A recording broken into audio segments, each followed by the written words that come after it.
Kiwi class. I snuggled up. It's a little bit cold here at the moment. And I've got a little story for you. And it's called A Quiet Night In. And it's about this family of elephants. And their last name is Large. So there's Mr. Large and Mrs. Large. And they've got 1, 2, 3, 4 children.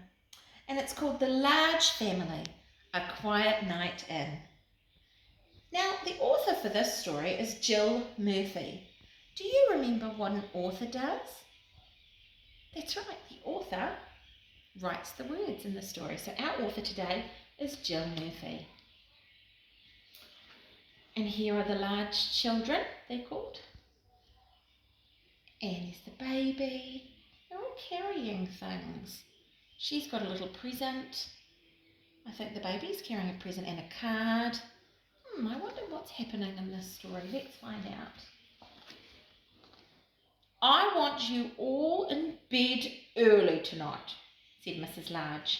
It's Daddy's birthday and we're going to have a quiet night in. Can we be there too? Asked Laura. No, said Mrs. Large. It wouldn't be quiet with you lot all charging about like a herd of elephants. They are a herd of elephants. But we are a herd of elephants, said Lester.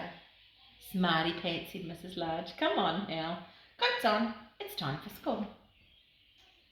They've got their school bags and they're heading off to school. That evening, Mrs. Large had the children bathed and in their pyjamas before they had even had their tea. They were all very cross. Can you make a cross face? Oh, quickly make a nice happy face. It's only 4:30, said Lester. It's not even dark yet. It soon will be, said Mrs. Large grimly.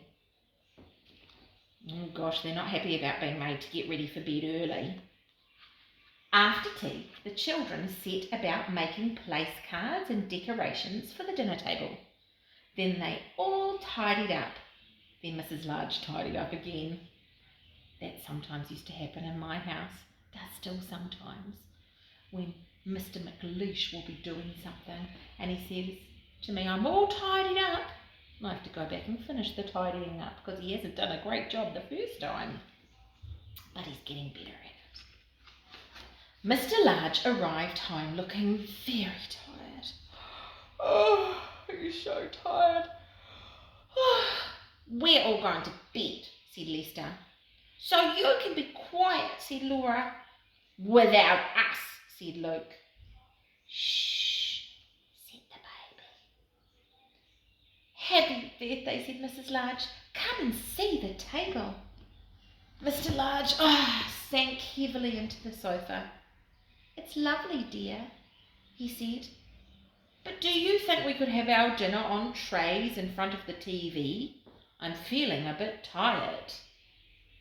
I don't know if you get to do that sometimes, but sometimes we did in the holiday time. We got to take our dinner and have our dinner in front of the TV. But most of the time we eat our dinner at the table, like they've set their table. Of course, said Mrs. Large, it's your birthday. You can have whatever you want. We'll help, said Luke.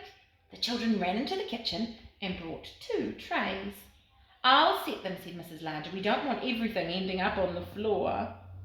Oh, they're going to put a knife and fork and a glass. I wonder what else they'll put on the trays. Can we have a story before we go to bed? Asked Luke. Please, said Lester. Go on, Dad, said Laura. Just one. Story, said the baby. Oh, all right, said Mr. Large. Just one then. Lester chose a book and they all cuddled up on the sofa. It's just like us, having a nice little story on the sofa. Mr. Large opened the book and began to read. I wonder what the book's about. I don't know if that's easy for you to see, but I can see a bus with 2 stories on the bus. So there's a bottom level on the bus and a top level. We sometimes call that a double-decker bus. And there's also some sort of van which looks like maybe it's got milk and things in it.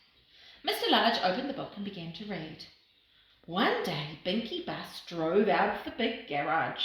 Hello, he said to his friend, Mickey Milk Float. I don't like that one, said Laura. It's a boy's story.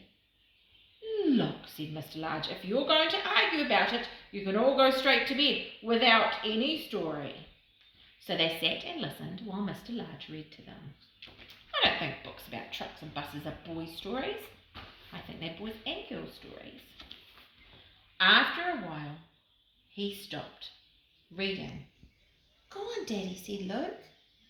What happened after he bumped into Danny Dustcart? Did they have a fight? Asked Lester. Look, said Laura. Daddy's asleep. Shh, said the baby. Can you make that sound?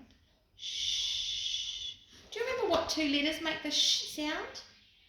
That's right, the S and the H, or the S and the H. When they're put together, they make a new sound, and that new sound is shh. That's right. Mrs. Large laughed. Poor Daddy, she said. Never mind, we'll let him snooze a bit longer while I take you all up to bed. Will you just finish the story, Mum? Asked Lester. We don't know what happens in the end, said Luke. Please, said Laura. Story, said the baby. Oh, so Mr. Large is going to have a little snooze while the children go to bed. Oh, move up then, said Mrs. Large. She's jumped on the couch and she's going to finish the story. She picked up the book and began to read.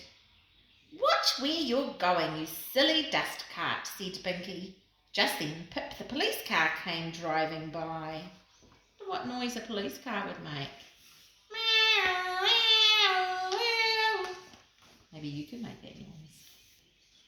After a while, Mrs. Large stopped reading. What's that strange noise? Asked Lester. The noise sounded like this.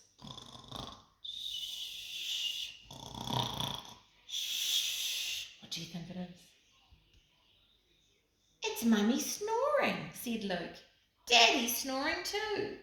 They must be very tired, said Laura kindly. Shh, said the baby. The children crept from the sofa and fetched a blanket. They covered Mr. and Mrs. Large and tucked them in. That's very bucket filling, isn't it? We'd better put ourselves to bed, said Lester. Come on, shall we take the food up with us? Asked Luke. It is on trays. It's a pity to waste it, said Laura. I'm sure they wouldn't mind anyway. They wanted a quiet night in. Shh, said the baby. Can you remember the two letters that make that sound?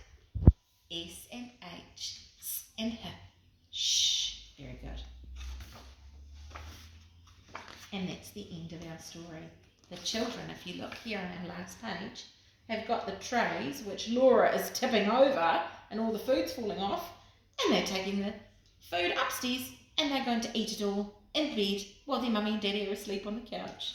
So they did get a quiet night in after all. I hope you've had a lovely day today, my dear friends, and I hope you have a great learning day. I'll see you later on. Bye-bye.